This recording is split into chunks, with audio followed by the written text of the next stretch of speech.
arguably the most popular character in all of Battle Network. Well, aside from the Blue Boy, today's character stole the hearts of many fans with his mysterious role in the games, which is generally relegated to just being a post-game super boss.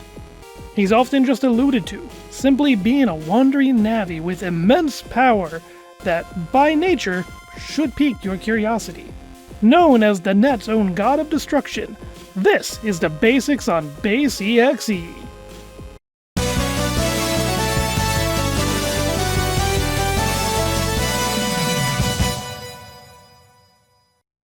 If you didn't watch my last video about Robot Bass, I went into more detail there, but in a nutshell, Mega Man 8 ruined me at a young age, and now I read Bass's name as Bass. So just like the last video, I'm just gonna go by his Japanese name. Plus it's cooler, it means powerful. It also matches his original Navi symbol, so we're sticking with it. Roughly 20 years before the events of the first Battle Network game, the internet world as we would come to know it was still being formed, and alongside its creation at Scilab was another project, the Independent Navi Project. The goal was to create a Navi who was, as its name implies, completely independent. No need for a human to work with it. Led by Dr. Cossack, this project's creation would become known as the Auto-Program Navi, and man, I only wonder what could go wrong with giving a sentient AI complete autonomy. After many cups of Java, the program was a success, and out came the Navi Forte.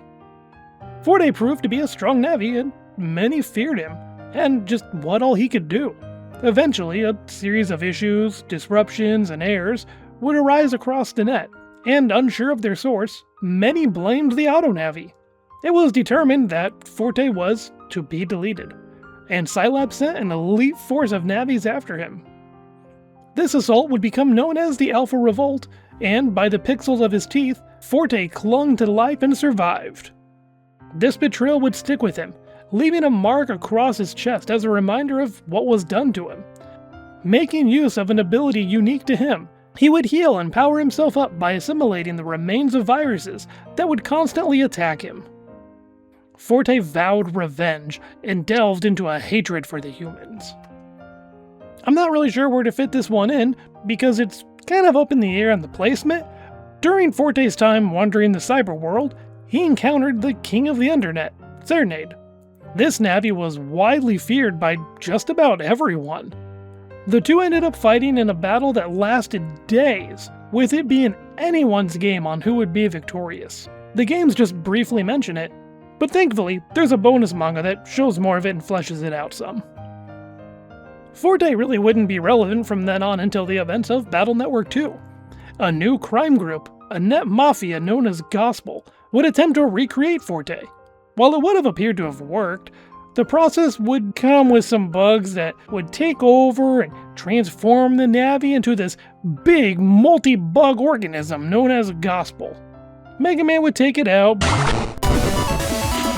Whatever other copies were made began to roam around, and this attracted a certain someone. During the postgame, Forte would make himself known, as well as letting it be known what he was about, seeking out and fighting the strong. Now that Forte had been lured out, the world's biggest hater was able to make contact with him. The original bad guy from the first game, and frankly Mega Man overall, Dr. Wily would convince Forte to work with him. Somehow. Apparently Wily had promised Forte a means to attack humans in the real world as a reward for his assistance. And, thus, Forte had his big break. Battle Network 3 is where he would have the most influence, as he's a recurring character that is deeply involved in the plot. Wily is back in full force, with a whole new World 3 gang who's... I want to say incompetent, but to be honest, these guys are pretty brutal. We're talking like baking everyone in Scilab, unleashing apex predators on the public, and even shutting down all medical services. I mean, there's no way there were no fatalities from some of these. So roughly halfway through the game, during what is considered the absolute most annoying part, Mega Man chases one of these no-good doers down into the internet. That Navi being the Candlestick Flame Man. Or Phlegm Man. Haha, gross. It's here during their battle that Forte comes out of hiding, sensing Mega Man and itching to fight someone strong. He steps in and blows out the candle like he's making a birthday wish. Not only do you get to see him wreck tough boss in just one attack, but Cappy made sure you feel the terror of facing him, as he thoroughly beats down the player in an unwinnable match. Thankfully, the blue boy is spared though, as a Scilab Navi enters the scene and opens Forte's scars from the past, name-dropping the Alpha Rebellion and exploiting Forte's lust for testing his strength with a super powerful defense battle chip. After this, Forte wouldn't be seen again till pretty much the end of the game, where he captures Alpha and assists Wily in cracking the final seal for it. He also has a one-on-one with his creator Cossack. They use the device to transmit his brainwaves into cyberspace. Don't worry about it. This is where we get to see more of his true emotions kind of bleed through, as he exclaims what was done to him and why he wants revenge. And the two have a clash of power, with Forte's being strong enough to eject Cossack from cyberspace. Cool stuff. In the end, Forte would end up being eaten by the beast he was helping to awaken, Alpha. Boop. Used by humans and discarded as just a tool, his anger and hate only grew. Forte would survive the Alpha attack though. Though on the brink of deletion, fate would put him towards what was trying to be him, the multi-bug organism, Gospel.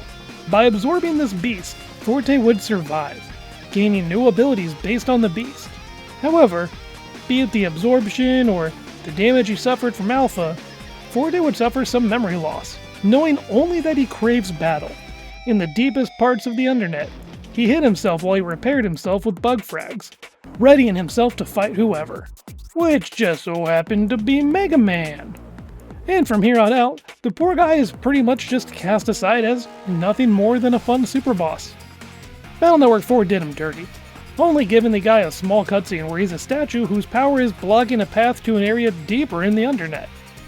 Mega Man's Dark Soul awakens Forte in his statued slumbered state, and of course they fight. The odd bit here though is Lan and Mega Man don't seem to remember Forte at all. It makes sense from the Edgelord, because, he kinda has a case of amnesia in Battle Network 3's post-game, but I guess it's also not that odd given that other characters are completely forgotten by the main cast. And Battle Network 4 is a mess. Battle Network 5, the guy is pretty much also non-existent. A post-game super boss known as the Chaos Lord takes the form of strong foes of darkness, and, well, Forte's one of them. If you have Forte cross-enabled though, there's two battles and cutscenes where Forte is drawn out to what he perceives as his own power. And you know what? At least the duo remembers him here. Battle Network 6 at least tried to do something with him again. Here he's resting in a grave marked Cyberworld's God of Destruction, very cool, very nice, good title, and Mega Man accidentally wakes him up. They fight, and much later Forte tries to bury Mega Man at an unmarked grave. You know what? I can respect the dedication to that hate. That's pretty brutal. So nothing crazy lore-wise, but after losing this battle, Forte discovered Mega Man's newest power boost, the Cyber Beast he obtained, and he sets out to go find his own. Sure enough, he finds the former holding grounds of the beast, absorbs the data of one, and is ready to fight, beast out to beast out. Now he takes whatever version Mega Man doesn't have, and I'd argue that he gets the Bird Falzer, because an arcade game had a Falzer Forte character. He also takes this form in the manga. This power though isn't enough to beat the Blue Bomber, and for the first time, we see Forte beg for mercy before he explodes. Lan doesn't think he's gone for good, but hey, I'd say this is one fitting ending for the Navi in what was the series finale. So with his background covered, let's look at his toolkit. Oh man, it's a lot. Okay, here we go. First and foremost, let's cover what really keeps him going and makes him strong. Forte holds a unique skill known as the Get Ability program. Cossack clearly blew the budget on research, so he couldn't really afford a better name for this. But it gets the job done, as it does exactly what it sounds like. This is how Forte assimilates foes, bug frags, battle chips, you name it. Honestly, it's like the Battle Network equivalent of the Classic's variable weapon system, except better. Next up, the guy comes in dual-wielding busters. Eat your heart out, Second Armor X. Forte's busters are his primary weapon, as you might assume. He fires fast, and a lot, and oh god, what do we do? Yeah, it covers the battlefield, and yeah, it sucks to dodge. By absorbing data from the almighty life virus, Forte also dons a powerful aura that reflects attacks. It's essentially just a very strong barrier that is super annoying to deal with and keeps coming back. Now, Earthbreak is what I would say is Forte's signature move, as he uses it throughout Battle Network 3. A pretty simple but effective attack. Forte charges energy in his hand and then just slams it down and ruptures the ground below. After acquiring Gospel's data, Forte's in-game name now becomes GS, standing for Gospel Style, leading me to believe he style changed. With this data, he can now summon Gospel's claws to strike at foes, while also transforming his Buster into Gospel's head that can either breathe fire or just absolutely nuke everything in its path. Just depends on if Forte wants, his meal medium or well done. In the later games, Forte goes all in on dark powers, because that's what cool people do. This is a more handsy style of fighting, as he channels the energy in his palms and can do a few different things with it, such as clawing out at foes, or shaping the energy to his will, such as in the shape of cutting wheels. Just to go overkill, because it's cool, the guy can even throw out dark energy blasts that explode on contact. The name for this move is cool too, Darkness Overload. So edgy. Much like with Gospel, once Forte had the data of the Cyber Beast, he can utilize it. Using Pulsar, he can attack with its violent tornado scream. And with Gregar, he unleashes the Fire Breath, just like he did with Gospel. Okay, so that one's not as original, but hey, the birdie one is. Plus, as I said, I think that's the intended one for him. Oh boy, time to look outside the games! First up, I'm gonna look at the anime because, well, it's my least favorite version of the character, and I don't want to end on that. So this time around, everything is different. Forte's origins are actually kind of cool and make use of a post-game content that otherwise had kind of nothing. Similarly to Forte's game origin, Pharaoh Man. Yeah, that's right, the secret sarcophagus boss was a super powerful navi that had access to the whole net. However, he was too strong and became corrupted, so he was sealed away because he couldn't be deleted. Well, he broke out and lost to Mega Man and friends, and from his residual data, Forte and Gospel were born. For a while, Forte wanders kinda aimlessly, as he has no identity, no sense of self. Eventually though, he connects with Mega Man, and by viewing memories of the Blue Bomber, he discovers his origin and inherits his former life's hatred for humanity. He also learns that Gospel, which is now named Grey Virus Beast for some reason, is holding his remaining data known as an ultimate program, and eventually regains it, which seemingly is what enables his Get Ability program. It's weird, but even more weird, Forte kinda takes a step back for much of the plot and simply observes. Using a robotic body, the Navi studies the real world, which is a cool concept I wish the games had utilized to some degree. Copy bots were as close as we got, and those came in a little bit too late. Aside from that, Forte's grandest time in the anime was easily during the Stream series, where he is the first one to notice that the almighty extraterrestrial Navi, Duo, is coming to Earth. He makes some attempts to power up, and those fail, and then tries to take on Duo's herald, Slur, where he also fails and ends up actually being banished to the internet until he's snatched and controlled by Nebula Grey. And if you think this all sounds crazy, it is. The anime kind of mixes some of the game's plots, which is a pretty cool and overall wild concept. Eventually he regains control of himself, after what is in my opinion the coolest fight in the series where him and Colonel throw down. And with Mega Man, the two become one, beat the Nebula Grey monster that was mind-controlling Forte, and then Forte absorbs it, saves Mega Man, and goes back for a rematch against Slur. While the other heroes move on to do something with Duo or whatever. Doesn't matter, we're not talking about them. The anime was no stranger to being dark at random times, such as showing a decayed Regal, or some pretty intense deletions. But Forte, when he wants revenge, oh boy does he get it. 好きな方を選べ。裏電の世界を永遠にさまよう。このままデリートされたいか。黙れ。地球のネットナビが消えろ。